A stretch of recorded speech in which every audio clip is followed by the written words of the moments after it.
श्री गणेशाय नमः। श्री जानकी बल्लभो विजयते। श्री रामचरितमानस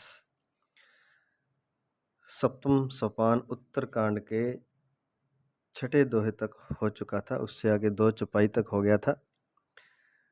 लास्ट चौपाई थी पिछले एपिसोड में।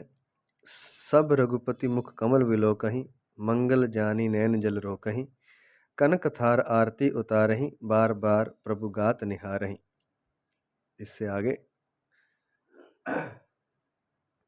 नाना भांति निछावर करहीं, परमानंद हर्ष उर भरहीं। अनेकों प्रकार से माताएं निछावरें करती हैं, अर्थात उन पर वार के धन संपदा हीरे जवाहरात लौटा रही हैं और हृदय में परमानंद तथा हर्ष भर रही हैं। परमानंद हर्ष उर भर रही, बड़े आनंदित हो रही हैं निछावरें लौटा करके और राम जी को देख करके।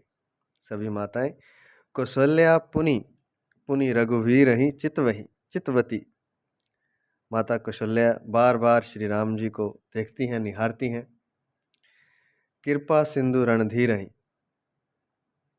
कृपा के समुद्र और रणधीर श्री राम जी को बार बार निहारती हैं। क्यों निहारती हैं? क्योंकि हृदय विचारती बारही बारा, कवन भांति लंकापति मारा। बार बार ये सोचती हैं कि राम जी तो इतने कोमल हैं, इन्होंने लंकापति रावण इतना बलशाली, उसको कैसे मार दिया। अगला चौपाई में अगली लाइन यही है, अति सुकुमार जुगल मेरे बारे। मेरे दोनों बच्चे राम और लक्ष्मण अति सुकुमार हैं। कैसे इन्होंने लंकापति को मारा, रावण को मारा? अति सुकुमार जुगल मेरे बारे, निशिचर सुभट महाबल भारे। और राक्षस तो बड़े बड़े भारी योद्धा थे, महान बली थे। उनको कैसे इन सुकुमार राजकुमारों ने मार डाला। दोहा, लक्ष्मण अरु सीता सहित प्रभु बिलोकति मातु। लक्ष्मण जी और सीता सहित प्रभु श्री रामचंद्र जी को माता देख रही हैं। परमानंद मगन मन, और उनको देख के परमानंद में मगन हो गई हैं, क्योंकि भगवान का दर्शन ही परमानंद को देने वाला है। पुनि पुनि पुलकित पुनि पुनि पुलकित गातु। वे परमानंद में मगन है और उनका शरीर बार बार उस परमानंद के रोमांच से पुलकित हो रहा है। लंकापति कपीस नल नीला, जामवंत अंगद शुभशीला। लंकापति विभीषण, कपीस वानर राज सुग्रीव, नल नील जामवान अंगद शुभशीला तथा हनुमान जी, हनुमान हनुमदादि सब वानर वीरा।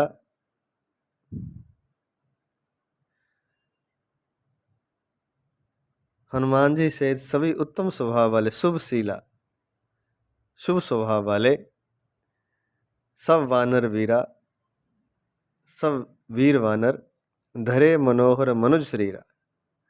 सभी ने मनुष्यों के मनोहर शरीर धारण कर लिए।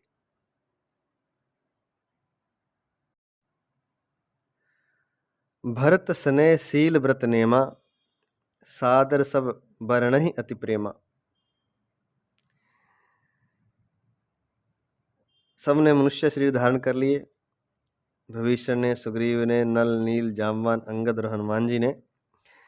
और सभी भरत स्नेह शील व्रत नेमा, भरत जी के स्नेह के गुणगान कर रहे हैं। भरत जी के स्नेह, शील और उन्होंने जो व्रत और नियम आदि का पालन किया 14 वर्ष तक। सादर सब वर्ण ही अति प्रेमा, उस सब का वर्णन अति प्रेम से सब लोग कर रहे हैं, विभीषण से लेकर हनुमान जी तक। देखी नगर वासिन के रीति, सकल सरारहि प्रभु पद प्रीति। और नगर निवासियों के भी प्रेमशील और विनय की रीति को देख करके उनकी श्री राम जी के चरणों में जो प्रेम की रीति है, नगर निवासियों का जो श्री राम जी के चरणों में प्रेम है, उस प्रेम को सभी लोग सराह रहे हैं। सकल सराह रही प्रभु पद प्रीति। कौन सराह रहे हैं? लंकापति विभीषण, वानरराज सुग्रीव, नल नील जामवंत, अंगद तथा हनुमान जी, जो कि मनुष्य शरीर धारण करके राम जी के साथ हो लिए हैं।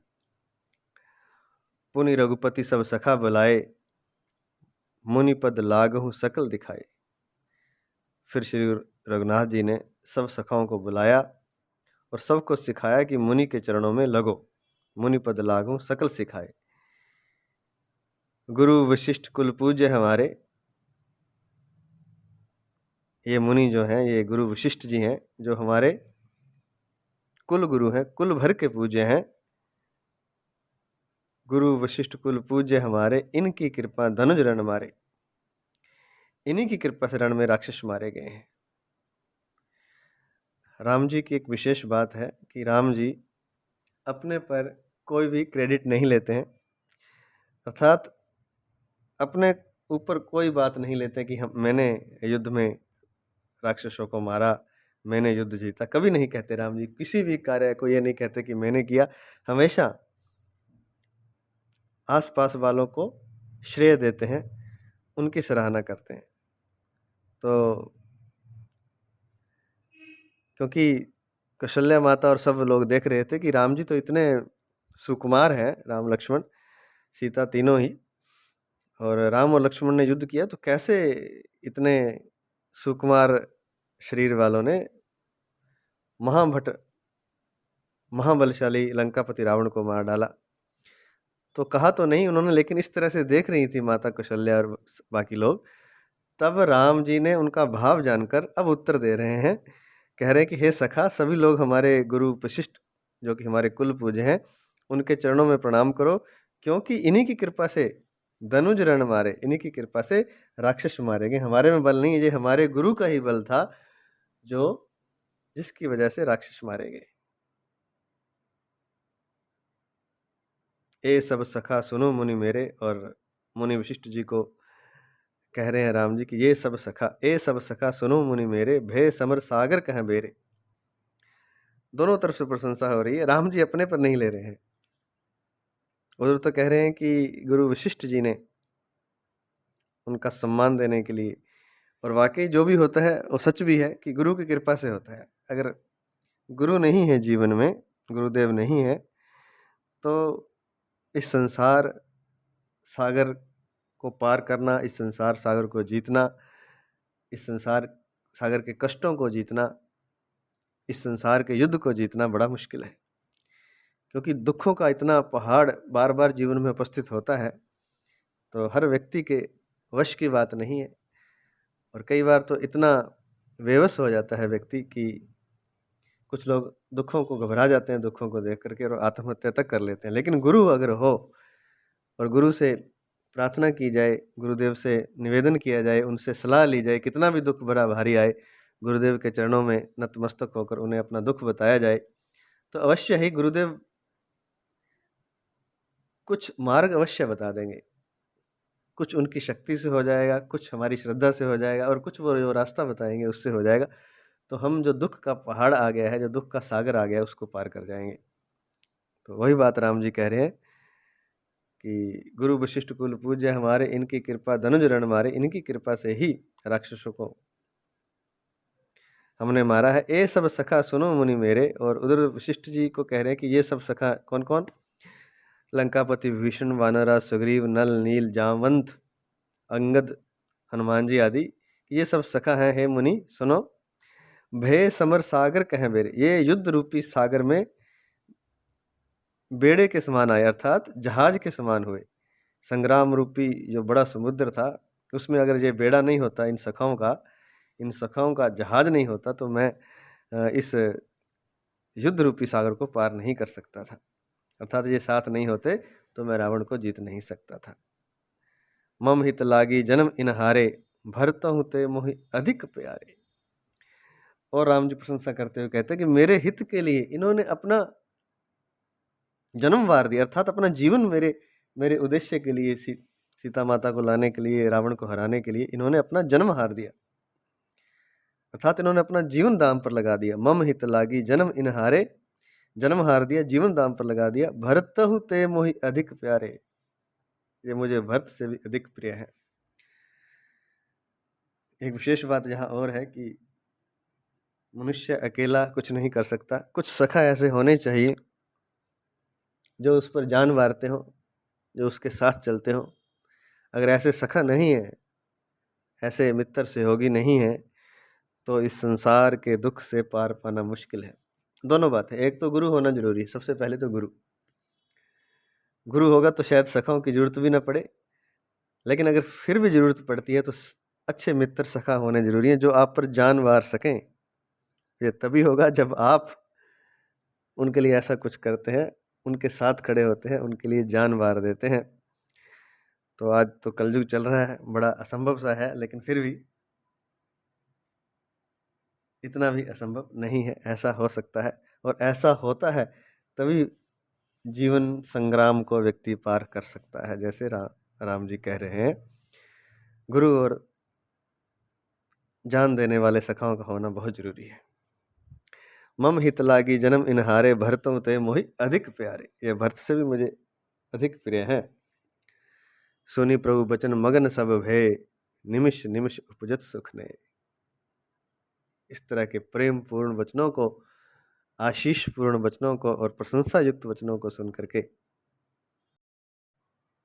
सभी लोग मगन हो गए, ये जानते हुए कि राम जी तो सर्वसमर्थ हैं, इस संपूर्ण ब्रह्मांड के स्वामी हैं, वे सब कुछ कर सकते हैं, लेकिन अपने पर वे अपने वाहवाही ना करके हम सखाओं का नाम ले रहे हैं। तो इस बात से वे उनके प्रेम को देख करके वे मगन हो गए।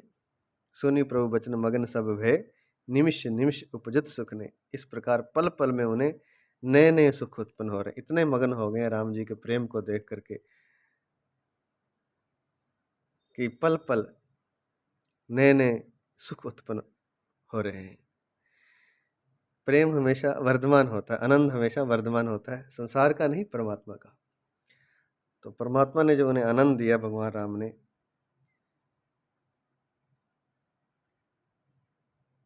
उस आनंद को पल पल बढ़ता हुआ वे देख रहे हैं, महसूस कर रहे हैं। संसार का प्रेम तो होता है, पहले जो होता है धीरे धीरे उससे कम होता चला जाता है, अंत में समाप्त हो जाता है। लेकिन जो परमात्मा का प्रेम है, वो जहाँ शुरू होता है प्रतिपल बढ़ता चला जाता है। कौशल्या के चरणनी पुनि तिन नायो माथ, आशीष दीने हर्षि तुम प्रिय मम जिमि रघुनाथ। फिर उन लोगों ने, जामवंत, विभीषण, हनुमान जी आदि ने कौशल्या जी के चरणों में मस्तक नवाए। कौशल्या जी ने उन्हें हर्षित होकर आशीष दी और कहा कि तुम मुझे रघुनाथ अर्थात राम जी के समान प्यारे हो। आशीष दी ने हर्षि, प्रसन्न होकर आशीष दिया, तुम प्रिय मम जिमि रघुनाथ। जैसे रघुनाथ जी, जैसे राम जी मुझे प्रिय हैं, ऐसे ही आप सब सखा भी मुझे प्रिय हैं। सुमन वृष्टि नभ संकुल, भवन चले सुखकंद। आकाश फूलों की वृष्टि से छा गया,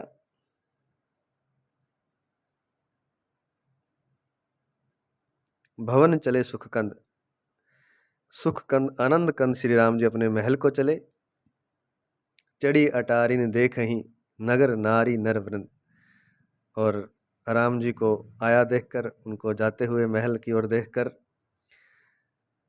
स्त्रियां जो अटारियों पर चढ़ी हुई हैं उनके दर्शन कर रही हैं। देखहीं नगर नारी नर वृंद, स्त्री पुरुषों के समूह अटारियों पर चढ़कर उनके दर्शन कर रहे हैं।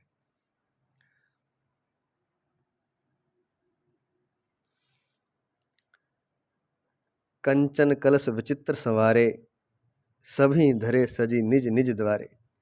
और पूरी अयोध्या सजी हुई है, स्वर्ण कलश विचित्र रीति से संवारे हैं, उन पर चित्रकारी की गई है, उन पर मणि रत्न आदि से उनको अलंकृत किया गया है। कंचन कलश विचित्र संवारे, सभी धरे सजी निज निज द्वारे। तो सजा करके, मणि रत्न आदियों से सजा करके कंचन कलशों को प्रत्येक घर के आगे लोगों ने अपने अपने दरवाजे पर रखा हुआ है, अर्थात पूरी घर को सजा रखा है। वंदनवार पताका केतु और वंदनवार ध्वजाएं पताकाएं सबसे सबने बनाए मंगल हेतु। सब लोगों ने मंगल के लिए वंदनवार ध्वजा और पताके लगाई हुई हैं। राम जी के स्वागत में प्रत्येक घर का द्वार सजा हुआ है, प्रत्येक घर सजा हुआ है, पूरी अयोध्या सजी हुई है। स्वर्ण कलश घर के दरवाजों पर मणि रत्न आदि से अलंकृत करके सजाए गए हैं। भीथी सकल सुगंध सिजाई, सारी गलियां सुगंध से सिंचित की गई हैं, सुगंधित द्रव्यों से। गजमनी रची बहु चौक पुराई, गज मुक्ताओं से, हाथी दांत से रचकर बहुत सी चौकें पुराई गई हैं। रंगोली बनाई गई है घरों के आगे गज मुक्ताओं से। नाना भांति सुमंगल साजे और अनेकों प्रकार के सुंदर मंगल साज सजाए गए हैं। हर्षी नगर निशान बहु बाजे, और पूरा नगर हर्षित है और नगर में बहुत प्रकार से डंके बज रहे हैं। खुशी से हर्षो उल्लास हो रहा है। आज इतना ही, शेष कल। जय जय सिया राम, जय जय सिया राम, जय जय सिया राम।